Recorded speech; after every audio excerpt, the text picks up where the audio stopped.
एक गांव में मोमो नामी एक गाय रहती थी। मोमो को खाना बहुत पसंद था, खास तौर पर ताज़ा घास और मकई। एक दिन मोमो ने सोचा कि वो अपने दोस्त बकरी बबलू और मुर्गी चपली के साथ मिलकर कुछ मज़ा करेगी। मोमो ने मंसूबा बनाया कि वो किसान चाचा के खेत से मकई चोरी करेगी।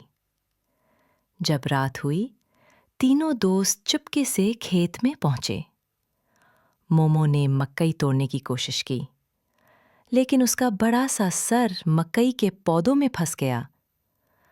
बबलू हंस कर लूट-पूट हो गया और चपली ने अपने परों से मोमो को खींचने की कोशिश की। अचानक किसान चाचा जाग गए और तीनों भागने लगे। मोमो की दम पर मकई का पौधा लटक रहा था और वो अजीब-ओ-गरीब आवाजें निकाल रही थीं। आखिरकार किसान चाचा ने उन्हें पकड़ लिया, लेकिन हंसकर छोड़ दिया। मोमो ने वादा किया कि वो दोबारा शरारत नहीं करेगी। बच्चों, मोमो की शरारत से क्या सीखा? शरारत मज़ा देती है, लेकिन दोस्ती और ईमानदारी सबसे बेहतरीन है।